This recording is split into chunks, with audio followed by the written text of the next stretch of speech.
Hello, and welcome to Philosophy Fools, a bi-weekly podcast where a young father and old bachelor talk about life, philosophy, and staying curious.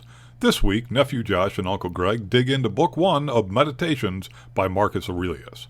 We discuss what it means to be content with little, how to deal with absolutism, recognizing people that possess a philosophy, and why good thinking makes you a bad animal. Hope that sounds good, because that's what we're doing.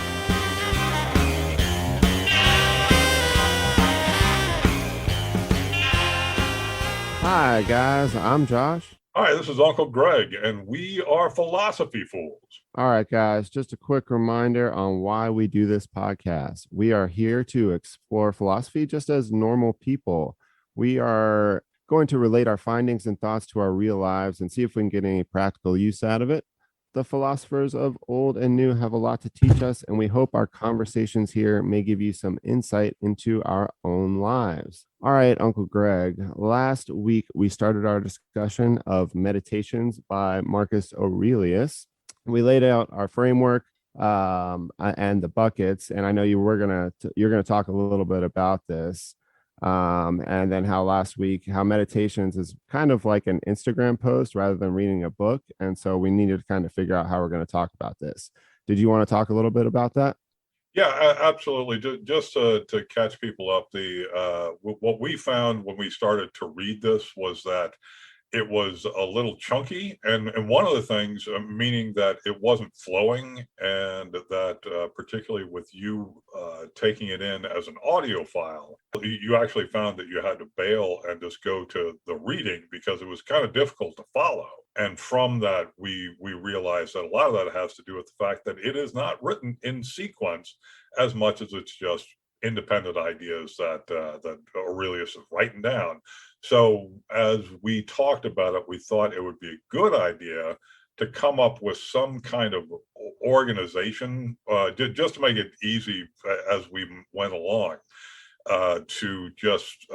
when we found things that we found particularly interesting to ourselves, that we could have a place to stick them. So we created these buckets, and the buckets are the ideas of relationships. And so it's the relationship between you and yourself, the relationship between you and others, relationship to things you control, relationship to things you don't control, relationship to time, and relationship to how you think. And so those were just the general buckets we came up with.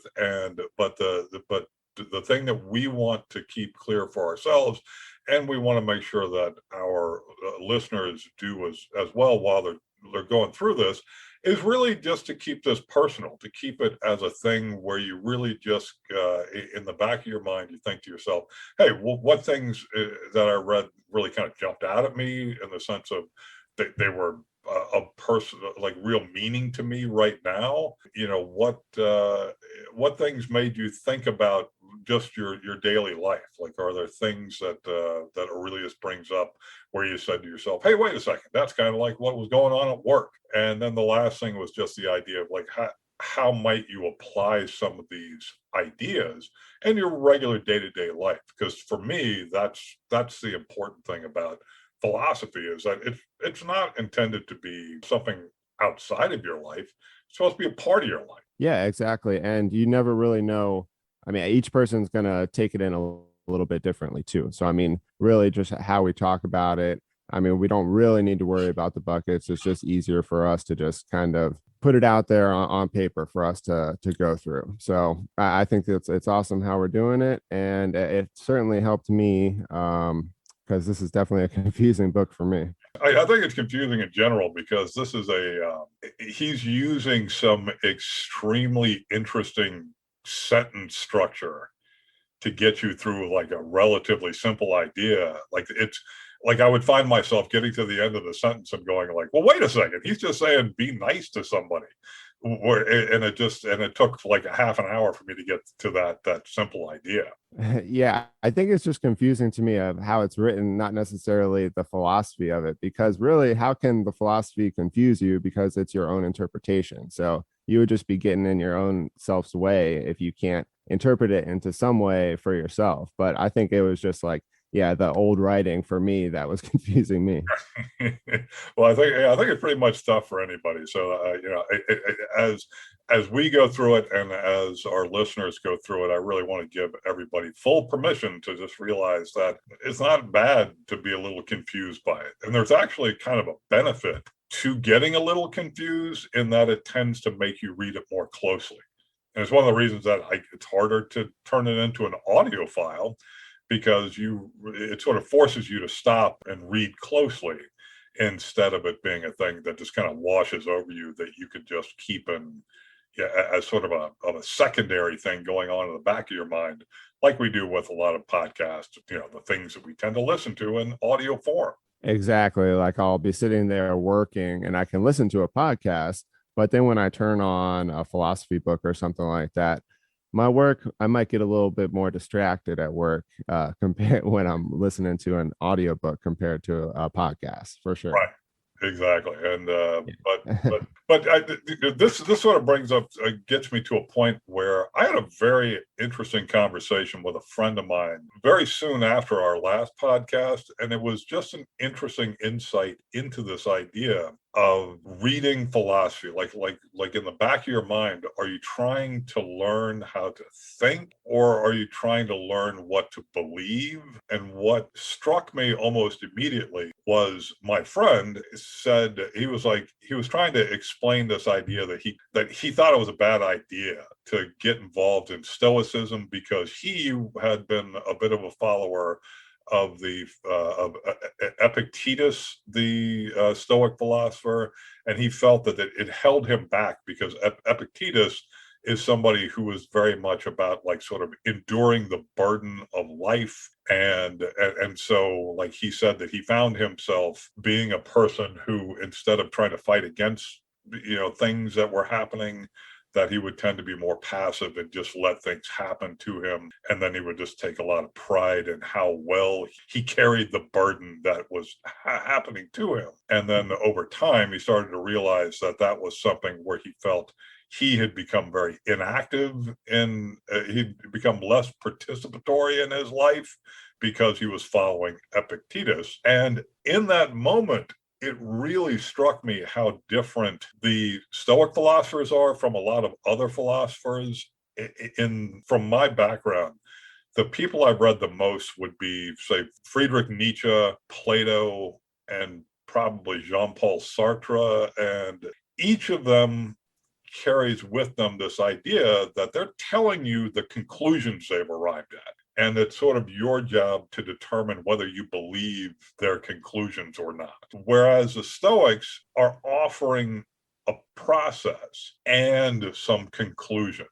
And what I mean by that is as we discussed last week, they're very clear about this idea of logic or thinking right, physics or what is your thinking encounter, and then ethics, which is what is your conclusion you draw from the combination of your thinking hitting stimuli. And that's a repeatable process. That's a thing that you can train yourself to do.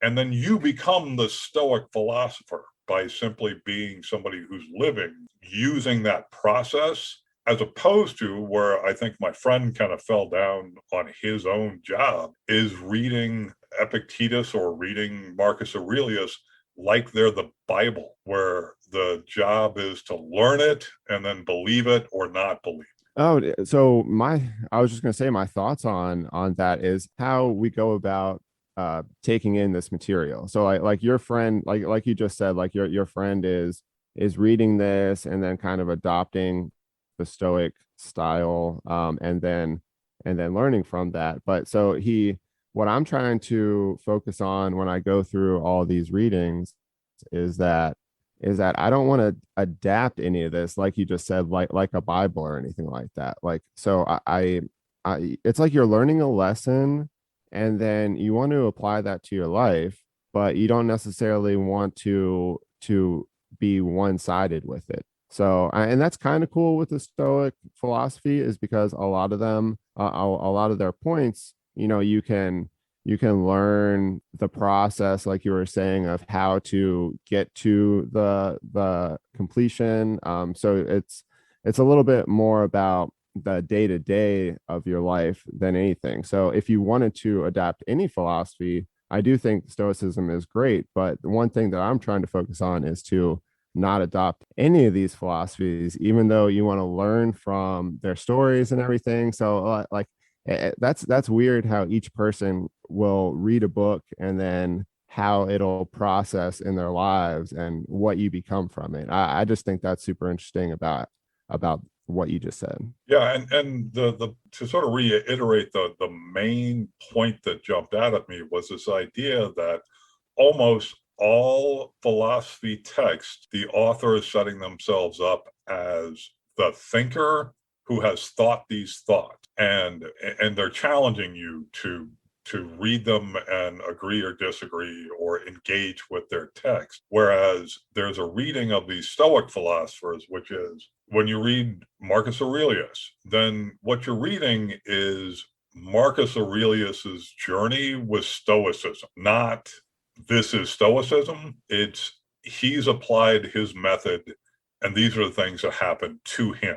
And the same thing with Epictetus is that they aren't espousing a philosophy as much as reporting on how the philosophy has affected them, and that they won't be talking about the process openly because they assume you already know what the process is, and but that there's a real distinction between being somebody like Nietzsche, who is just like, you know what, I am the great thinker and I am arriving at these thoughts because of how great a thinker I am. Whereas with the Stoics, they've all got this methodology in the back of the methodology is the philosophy. So it's an action philosophy versus a thinking philosophy. But I'm gonna throw that out there because it was such an odd thing to hear my friend say, because he was very much treating Epictetus as Stoicism as opposed to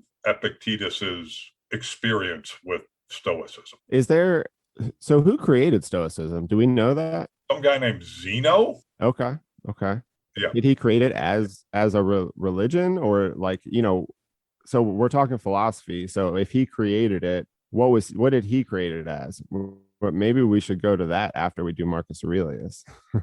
Yeah, it's a good point. But I think that back to our conversation last week, the thing is that what we think of as religion, which is sort of an organized relationship to the gods or a god, that has some kind of moral weight to it, didn't exist back in this time. That essentially religion was a state function where you're really trying to establish a good relationship with the gods, so that good things happen and not bad things. And if bad things happen, it's not because of your bad execution of religion. And then it left to the philosophers moral thinking. So there wasn't that kind of that as time passed, religion started to take on the job of moral teaching. But during the time of these philosophers, religion was not the place you went for morality. You went to philosophy. So they have a very different kind of meaning, because it's not related to the supernatural. It's very much related to the natural world and your sort of relationship to the natural world. And so it's it's interesting because it's such a clear fluid thing that happened over time, was that as we moved into monotheistic religions, morality became very much about what you do now affects what happens after you're dead. Whereas at this time, the idea of morality was more just I don't know, like you should be ashamed if you don't think well, as opposed to you'll be damned to hell if you act poorly. Right. It's something that is controllable and can actually happen to you. Yeah, exactly. And I think that you'll see that when we jump into other philosophical texts, that it's just a little less I think with the ancients, it's still pretty much you should think this way because it's just the smart way to think.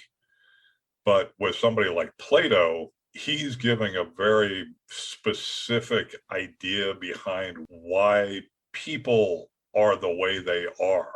and that there's differences between people. And he lays out this whole architecture of what it means to be a human, and that, there's a reason that leaders are leaders because they are the gold people, and the laborers are laborers because they are the bronze people. It's a very specific believe this or don't believe it kind of proposition he's throwing down, whereas with the Stoics, they're very much saying this is a methodology.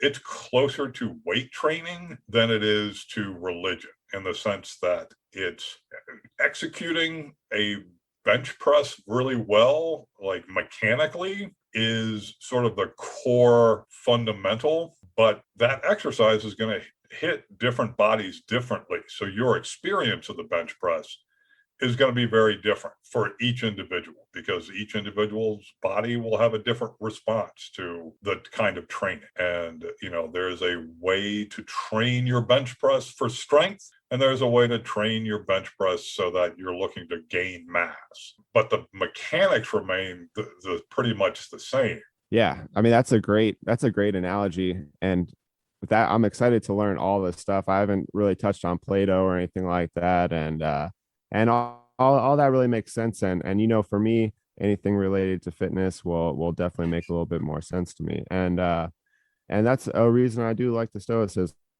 And so I was thinking about jumping into our book today, Meditations. And unless you had anything else to say about a little history of Stoicism. Yeah, it's just a lot of table setting that I'm throwing out there. But so yeah, we can just hop into the parts of meditations that really hit us.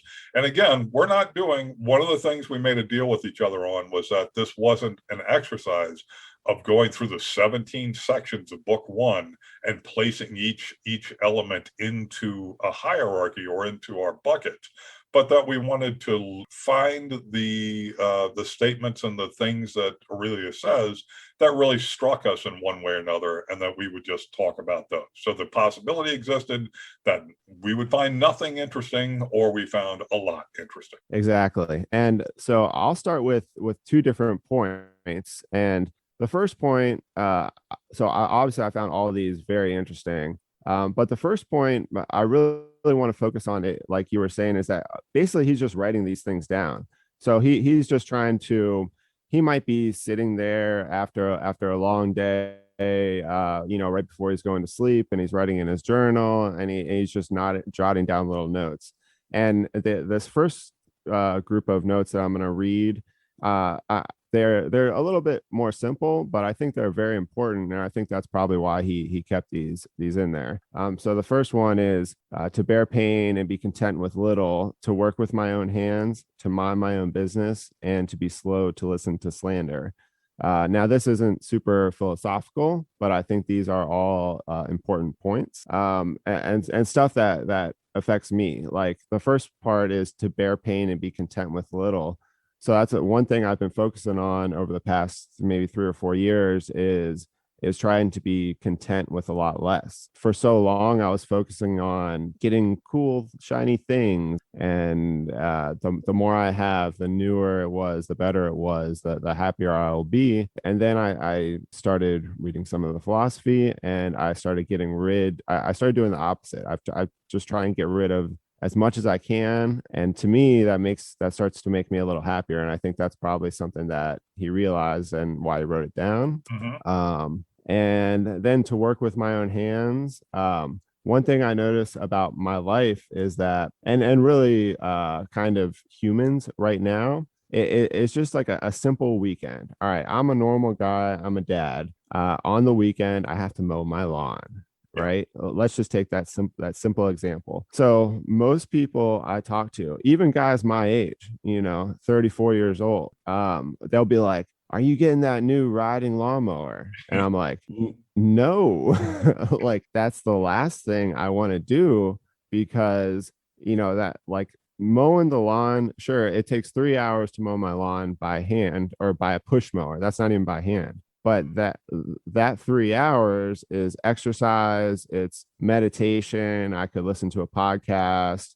I'm outside. So that you get so many benefits from something very simple like that. where us, like as modern humans, we try and take that 3-hour project and turn it into something that we can get finished in 20 minutes, or maybe we can even pay somebody $20 to do it, and we can just sit down and watch TV.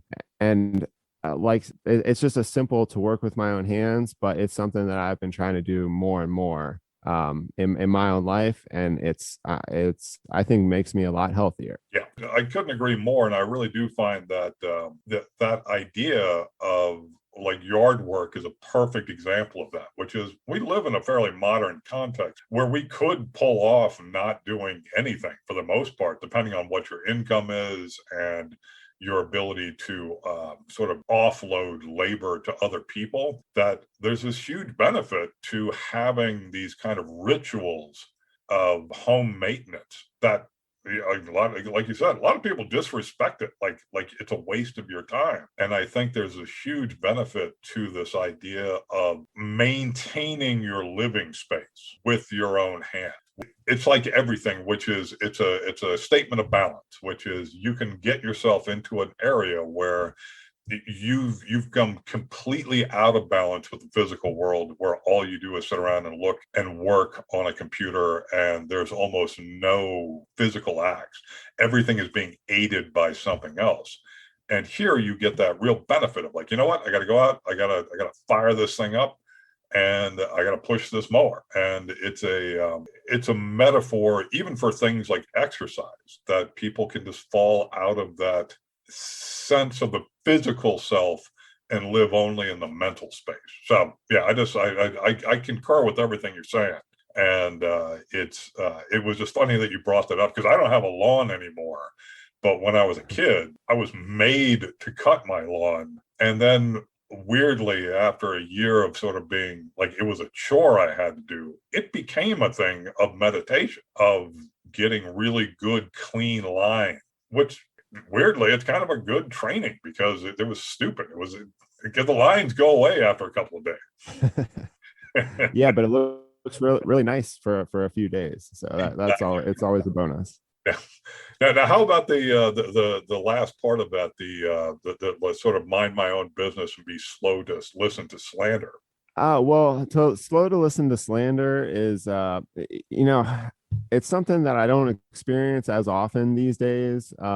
At all. I mean, I'm not in the spotlight or anything like that, so not too many people are slandering me. But I think just as a what I see from kind of people's reactions and everything is that just if there's anything negative coming your way, I mean, just know that like for me, that if I just have to kind of take a step back and make sure that it's not affecting me. So if somebody's saying something negative to me, I try and not.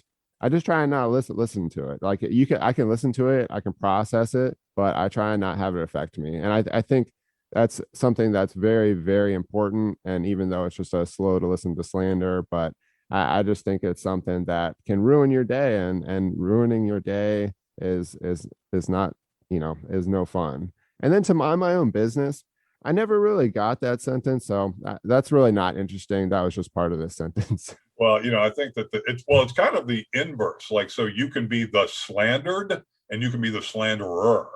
So like, if you're not minding your own business, you can be the person that sits around and is the one who's always saying that, well, this person should be doing this, and they're a terrible parent. And, look at how ugly they are. Like that is like not minding your own business.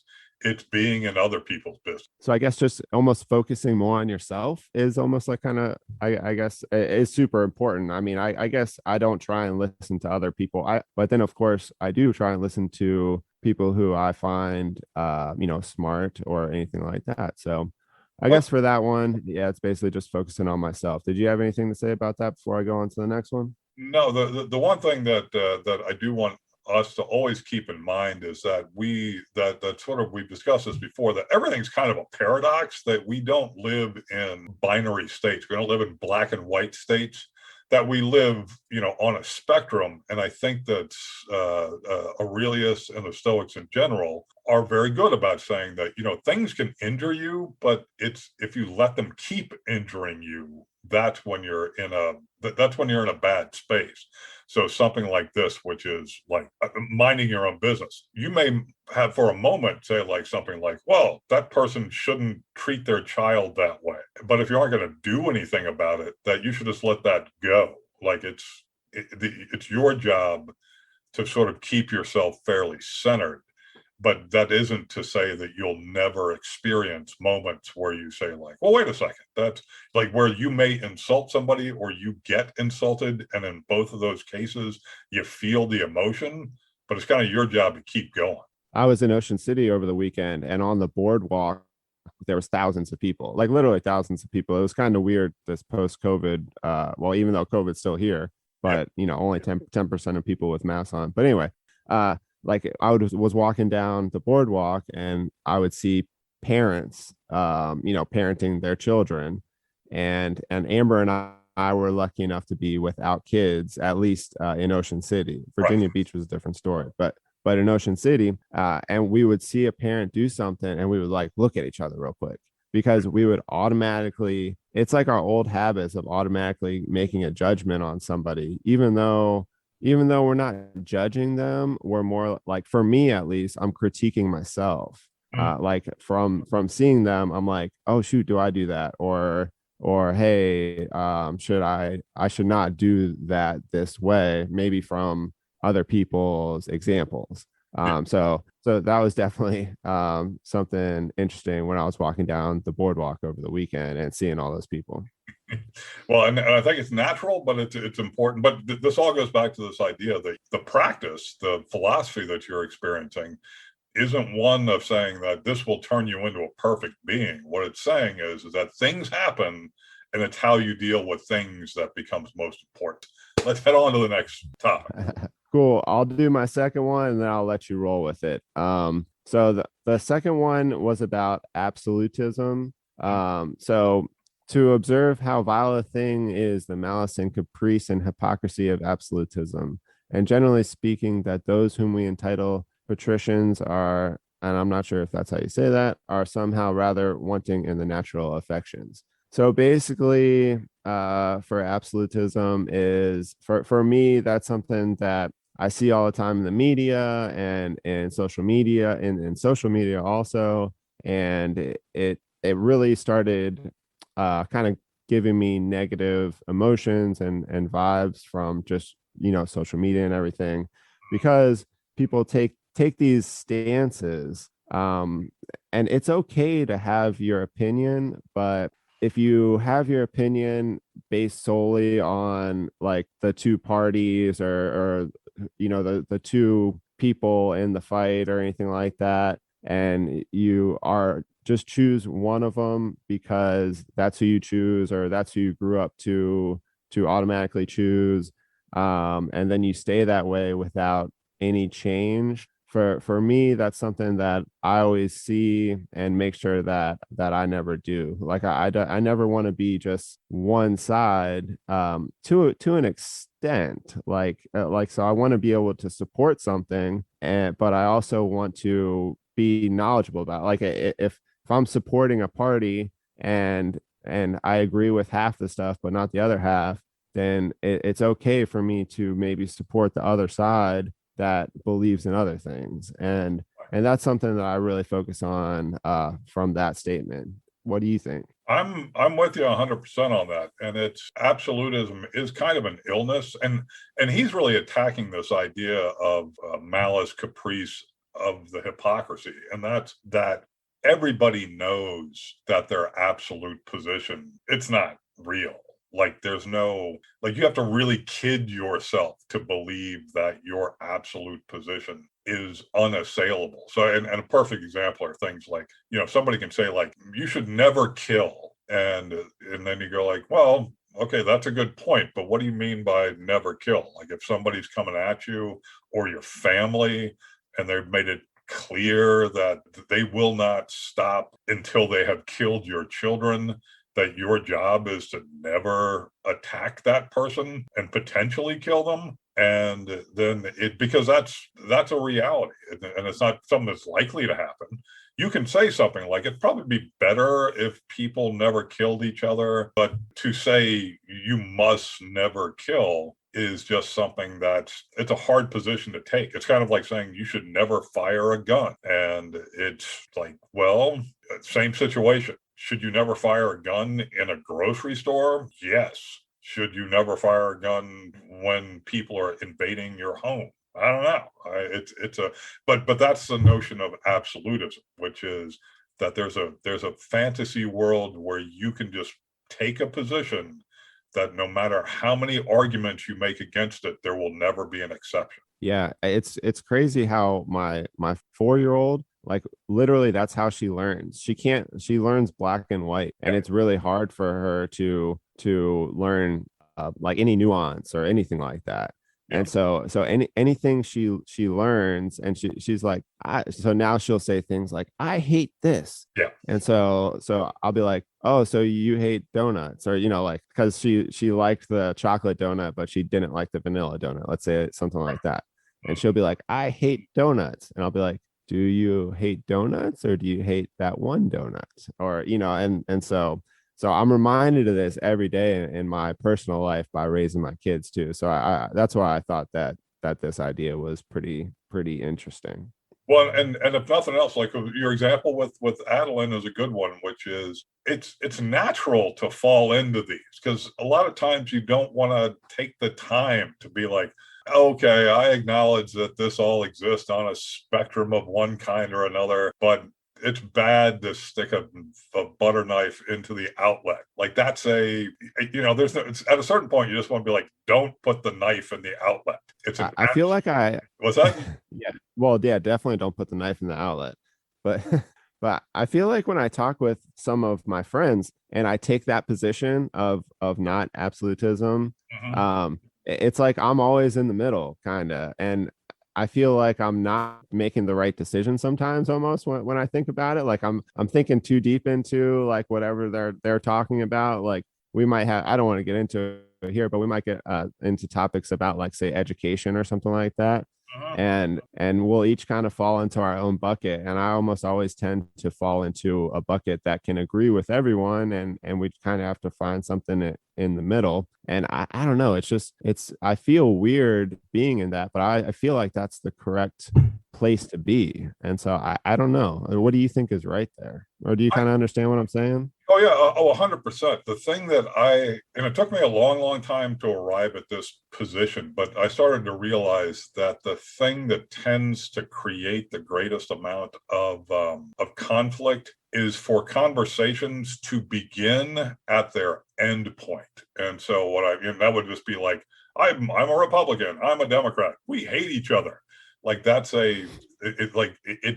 at no point is there a conversation about, like, how did you get to become a Republican? What do you mean by the word Republican? Like, just like it's like they want to have the freedom to not have to explain their position. So my solution eventually was, as soon as I became, like, I started to hear that people were drifting into that space, the first thing I ask is, like, what are you trying to do? What's your outcome? What is I'm not here, I don't care about the labels you want to use. I want to know what you're trying to do. Like, do you want things to stay the same? Is that what you're saying? Or, like, what is it that's to sort of make people go beyond their position? Because it is kind of childish, and you're bringing up that point of Adeline, that we do learn very much early on specific yes, no, black and white reality, because we're coming from a place of not having any understanding. We don't even understand that we don't disappear when we cover our eye. Like, that's a reality of being a human being. But then all of a sudden it's like, oh wait, I'm still there when I cover my eyes. And you're moving up a chain of sophistication of thought, but you can't force that. You can't force it. You can't force your 4-year-old to think in the most nuanced of ways. She has to understand all of the parts before she can start to understand how the different parts could work together.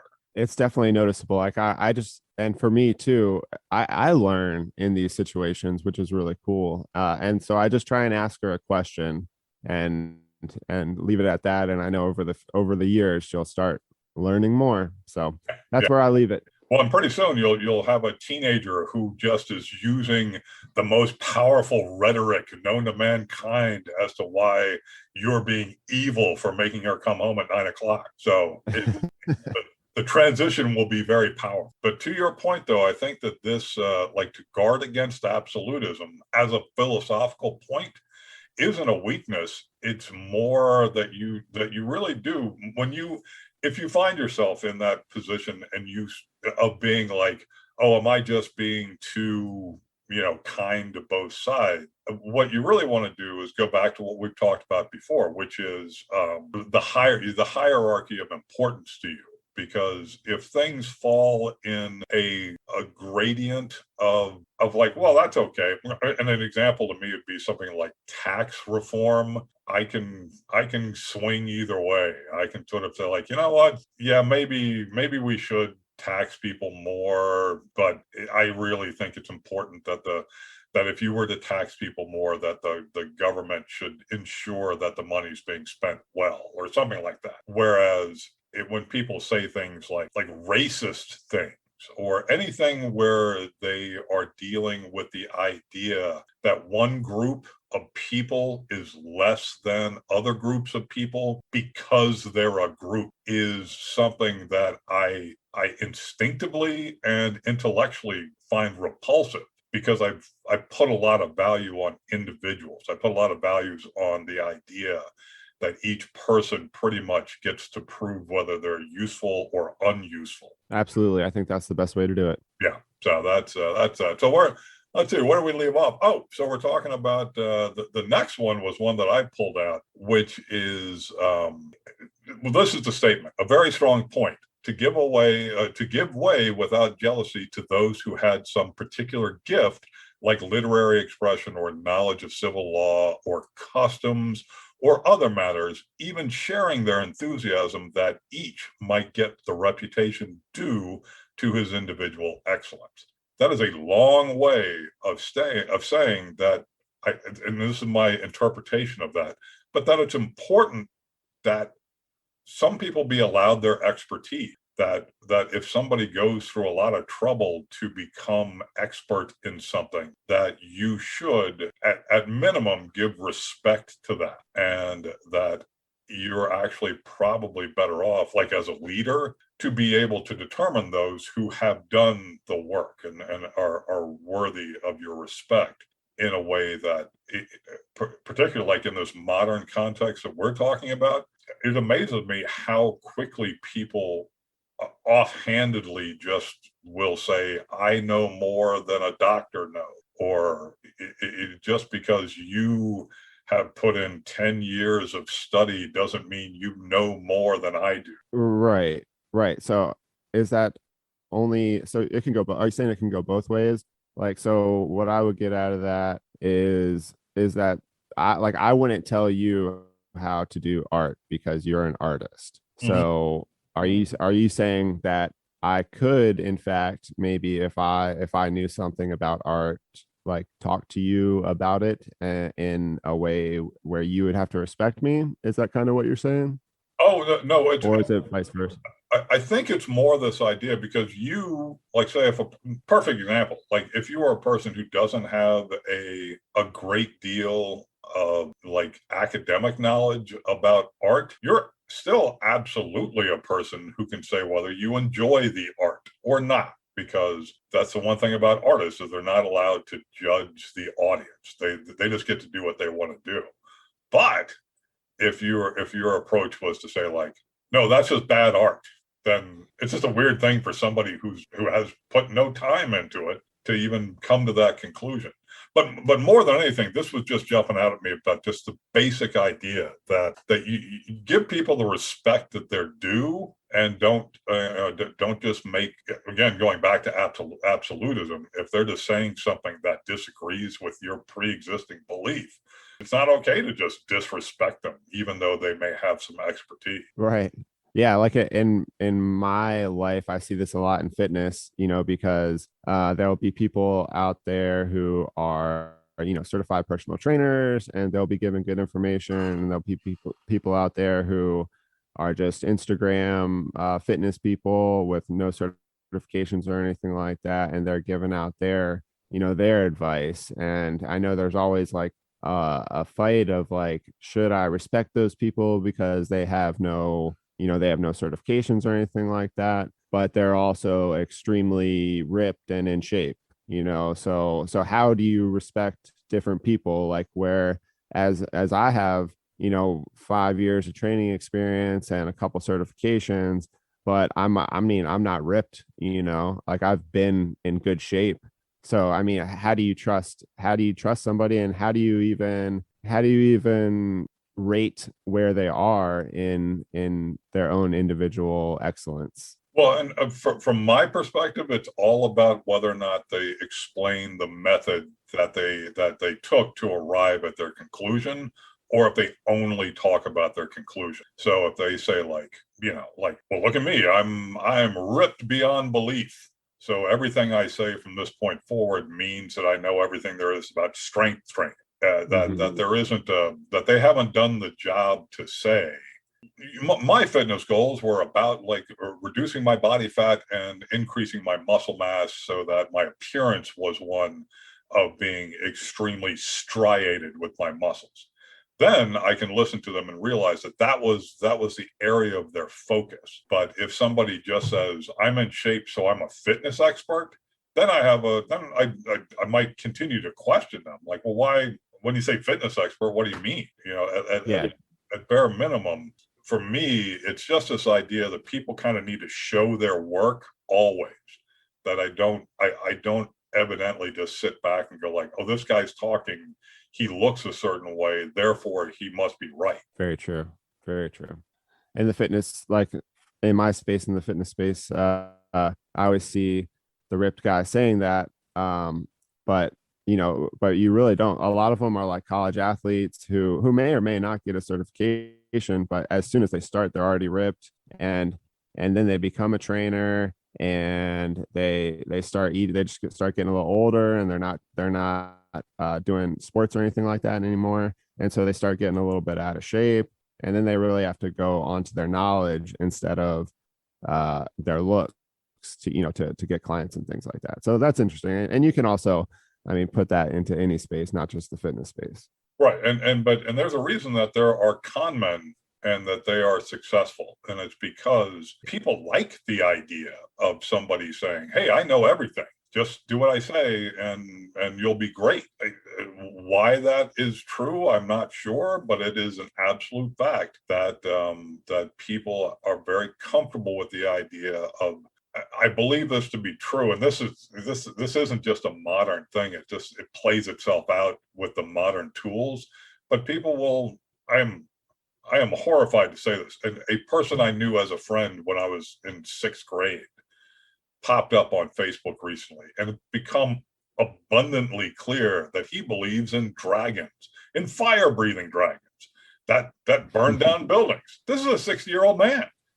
And, Okay. and throwing up videos of like the proof that see this dragon flying in the background and then the building bursts into flames. And my point simply being is that he's a person who already believed there were dragons, and then this proof came up, and now he has proof there are dragons. And it's what we see every day, which is that people don't want to believe that they can lose weight. So they go out and they find all these Google articles on, thyroid disease and metabolic diseases that they don't necessarily have, but they've found proof that you can't lose weight.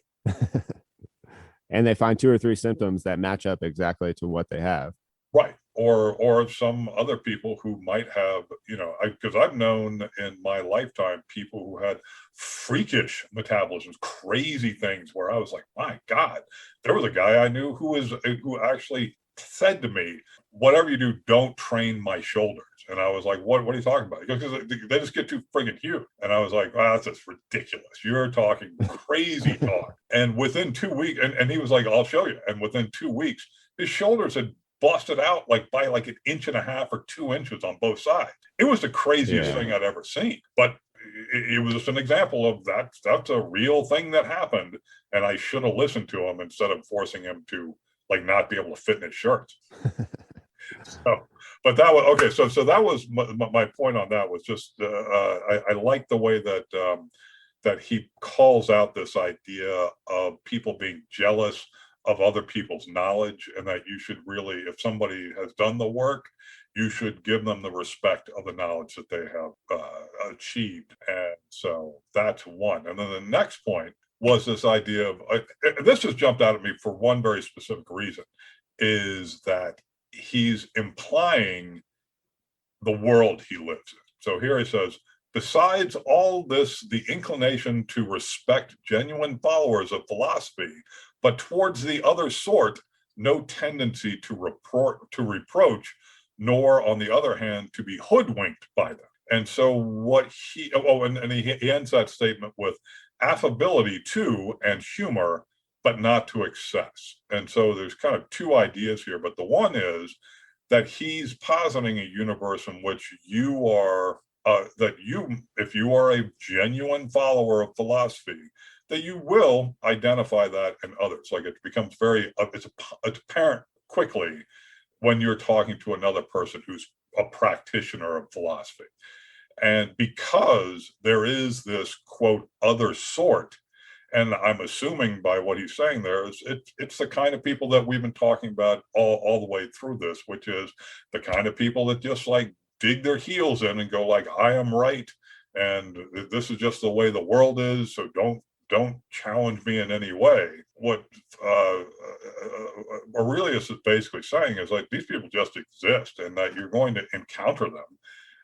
Don't sit around and scream at them for not being followers of philosophy, but take them on their own ground, and that do what you can to sort of respect them as human beings, but not so much so that you get hoodwinked or that they kid you with their con man belief. Who's in the majority, do you think? The philosophers or the non-philosophers? Oh, and non-philosophers by a mile. And that's what I figured. Yeah, and that is okay. Now I'm just an old person saying that is a true statement, but I will throw that out there that if you want to, you can spend a 7-day period where that's your experiment, which is with every person that I engage with, let me see how many appear to have a philosophy. Doesn't have to be a specific philosophy, but somebody who thinks about their life in a way that is where they govern their life by a philosophical outlook. And you may go the whole week and not run into any. And it's because it's hard. We are, as human beings, we're animals, and that is a realization that I think people aren't super comfortable with, which is that they perceive our ability to have self-consciousness or self-awareness as being the thing that separates us from the animal kingdom. But the reason I think that these things are so important, that realization, because those are both true statements. Our self-knowledge does, in fact, really separate us from the rest of the animals on the planet.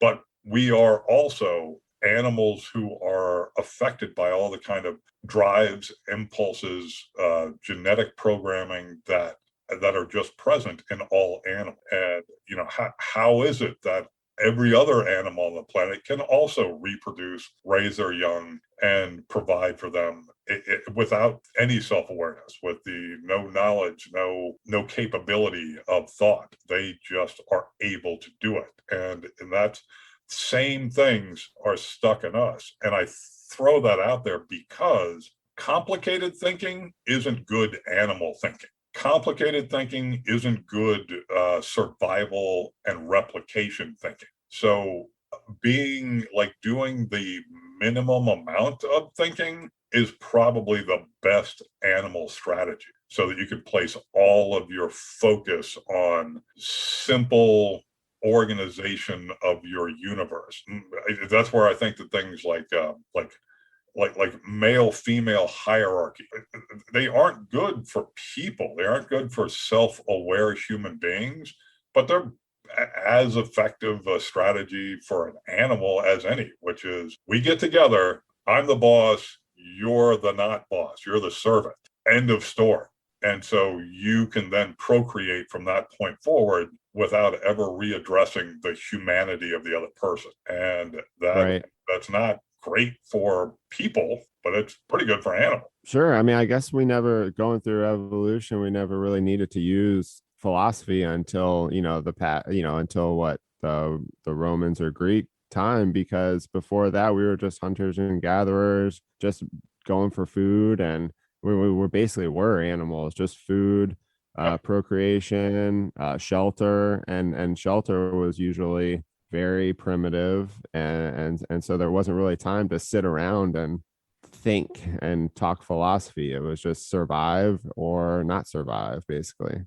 Right. And all of that stuff is still inside us. And I think that we don't, when we see other people who just seem kind of like dumb brutes, or however you want to look at somebody who's just like, they put their red cap on, and the biggest problem with the country is critical race theory and too many immigrants.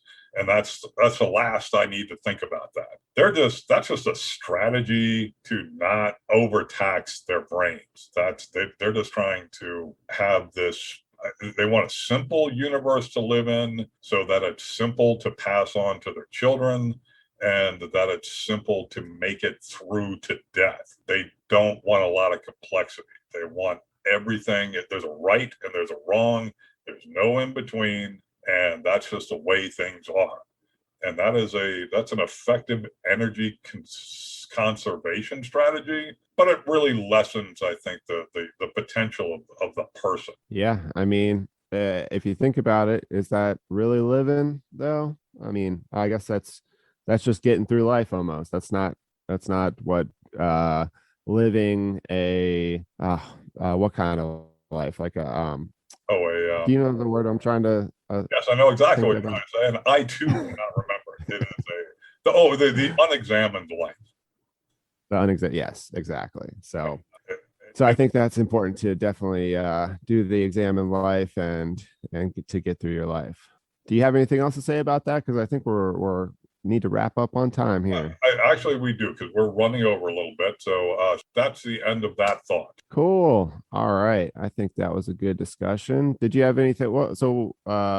Anything else about Stoicism or Marcus Aurelius today, or what did you do this week? I think that before we check out on our topic, I do think that we should figure out, what do we want to do for next week in terms of the reading. Do we want to maybe like expand it out for like to chapters 2 and 3, and just with this new sort of approach of just skimming through it, seeing the things that jump out at us, and not dwelling on every single sentence. True. Well, we still have six or so points on this first chapter. So I mean, and it was a long chapter compared to, some of them are long too, but I think we can talk about meditations for quite a few episodes. Okay. So why don't we do that? So the next episode we'll continue to discuss chapter 1 in meditation. Sweet. I love it. Okay, good deal. And so this week it sounded like you said you had a couple of trips. So you went to one beach and then you went to another beach. Yep, it was my wife's birthday. And so on Thursday we went to Ocean City at 5 a.m. We got down there at about 10. I got really, really burnt, even though I applied sunscreen about 1,000 times. So I would say spray can sunscreen is no good. I mean, it might work on the golf course at home, but if you're going to the beach, you need to use the regular lotion, because I'm a burner. So, and I know that. And I sprayed at least 5 or 6 times in like the 8 hours that I was on the beach, and I got I got destroyed. What was your SPF? 30. 30's good. Okay, that's not bad. Well, clearly, lessons have been learned then. So yeah, there's nothing worse than that burn, brother. That's tough. And that was just with my wife. That was her birthday present. Was we had 2 nights without the kids, which was really nice for us. And it was funny though. The whole time we were down there, we were like, oh, it's so nice to be without kids. And we were like, oh, we're sad we don't have our kids down here experiencing this. So on our drive home, we were like, you know what? Why don't we just go to the beach again? And so basically on Saturday, when we got back on Friday, we picked up the kids from my parents. And then Saturday morning, we left at 5 a.m. again, went over to the beach. And then we didn't do a good job of planning because it stormed the whole time. But it was cool because I did bring Adeline into the ocean for the first time. And she was super scared, but we ran into the ocean and then ran out, and then it started storming. Oh man, well at least that's great that she got her first taste of that. It was awesome. It was awesome. There's one thing I did, not to continue to hammer things as philosophical, but something you just brought up I think is really important, which is you missed your children and you are happy to be without your children. Neither one of those is a bad emotion. They are mutually exclusive emotions, and yet they are both very real emotions. And I think that people spend a lot of time trying to bang themselves up about how these paradoxes, like they shouldn't think that way, and it's ridiculous. It's perfectly legitimate to be like, you know what, I need a break, but that doesn't mean I don't love my kid. Yeah, exactly. We had that exact same conversation too, which was awesome. So I guess we're on the same awareness page, because we were like, we shouldn't be talking about our kids, but we're like, oh, well, we love them, and we were like, oh, look at that little kid. Oh, Charles would like this. So it was a good time with the family. Absolutely, that's a good time. Well, I'm glad you guys both had a chance to do that, and make sure Amber checks her email to get her gift. Oh, excellent. I will let her know. Now, that sounds like all the entertainment you needed for the week. Did you see any kind of entertainment media? Nothing media wise this week worth talking about on my side. I mean, I watched the newest episode of Loki. I'm caught up with that. I watched Cruella again for the second time, which is actually really good. I don't know if you got to see it yet, but it's awesome. I talked about it last week, but I watched it again, and I think it's worth the watch. But nothing spectacular. How about you? I did just a quick thing. I realized that I never talk about my reading. And my reading is I read at least an hour a day, and it's something that I just don't even tend to mention it because it's really entertainment reading. It's not like super serious reading. And for some reason, I got on this jag about 2 months ago that I was going to read all the Perry Mason novels from the 30s through the 50s. So I'm going to end at 1950. That'll be the end of my jag. But that'll be about 30 novels or so. So I'm looking forward to finishing that up soon. Oh, that sounds fun. And I did catch one PBS documentary series. It's a 4-part series called The Mysteries of Mental Illness. And very much in the way that we're talking about philosophy as a way of viewing the world, one of the things that is really important about our awareness of things like mental illness or even mental health is just how modern and how new our current thinking about mental health is. Whereas, not very long ago, it was always the idea that if somehow the person's fault, that there was something wrong with their either morality or their will that caused everything. So like if you were schizophrenic, it was because you weren't a good person. And it went through all of these ideas that in the same way that if you got your foot cut off, nobody would be like, what moral deficit did you have to get your foot cut off? People would just be like, oh, that's terrible that you're missing a foot. The same thing is not applied to the mental experience. And so I think it's just really important. I call it out only because more people need to be aware of just how odd and recent everything we believe about thinking and mental health is, and to realize that we could very easily switch back to a time.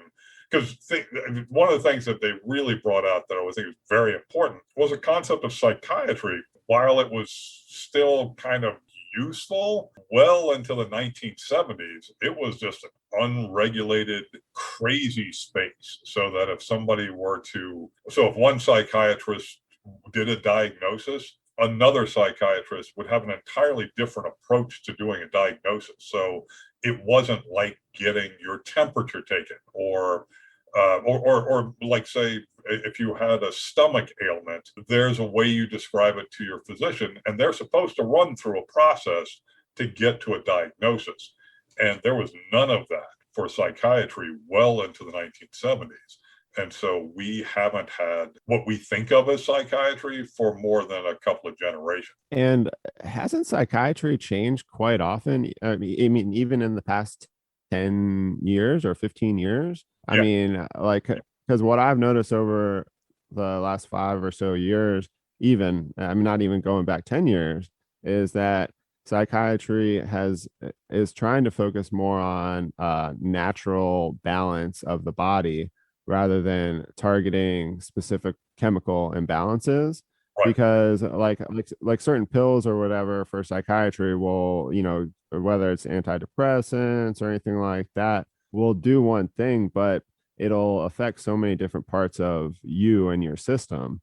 And what I've noticed over the past 5 years is that psychiatrists are trying to get more natural, which I think they're trying to figure out how to. This is just a generalization, and I could just be making this up. But what I feel like is that they're trying to figure out a way to make money more on the natural way rather than through medication, because so many psychiatrists were making money off of all the medication and everything that was coming through. But most of them know that, you know, the natural rhythm of your body is probably the best way to fix it. But you have to change that monetization from, you know, selling pills to selling exercise and selling, you know, taking your vitamins and everything like that, which is hard to do. Right. And I think that there's a real challenge, which is over the vast history of the human experience. One of the things that was really clear was this notion of morality or social norms being recast as illness. And so things like being gay or being transsexual, up until very recently, were disorders. Like that was a problem you had. It wasn't just a description of who you were.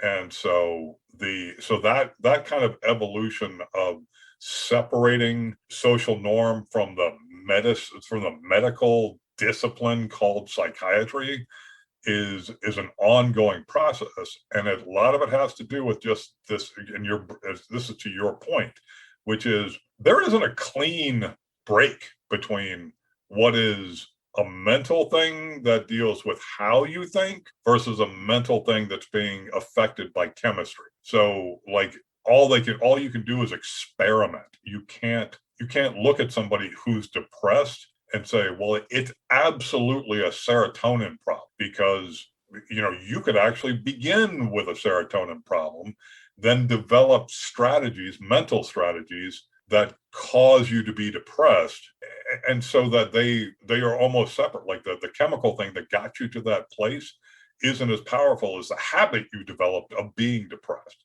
So it's stuff like that is, you know, like it kind of goes back to our conversation about absolutism. People want the psychiatrist to be an absolutist because they want it to be like having an appendicitis, but a psychiatry will never be like podiatry. Yeah, absolutely. And nowadays, with all the, I mean, we don't need to get into all this, but they're doing all the experimentation with like psychedelic drugs in therapy.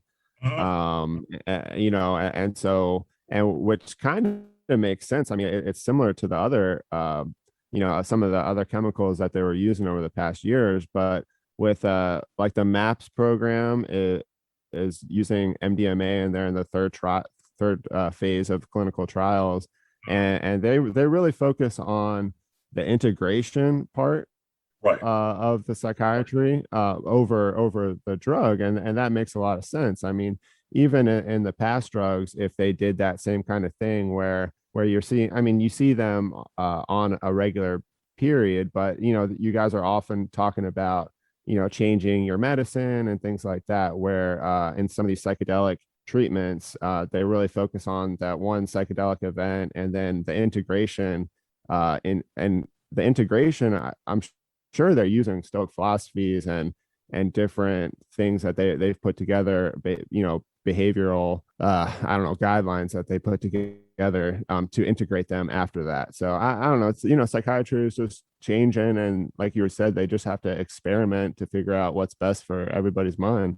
Right, exactly. And I think that that's where if people could have a more open mind in terms of dealing with other people, like say in their family, people that might have a mental disorder, and also themselves, like when they go in and they are having some kind of mental disorder, that they don't expect physician kind of outcome from therapy, that they see it as a process and not as a thing that here's the magic pill, now you're cured. Exactly. So, well, we've certainly gone long today, so it's always a pleasure catching up with you, pal, and I look forward to the next time that we get together to discuss philosophy and just what it's like to live in this world.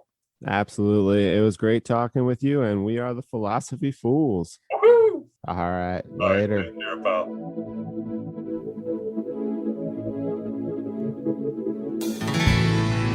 Hey folks, Uncle Greg here. Just wanted to thank you again for listening, and be sure to join us next time when we continue our discussion of Book 1 of Meditations by Marcus Aurelius. We'll talk about health and moderation, maintaining an even emotional state, and a lot more. As always, want to give a special thanks to Ted Onulak and Exit 10 for our music. You can check them out at exit10band.com. That's EXIT10band.com.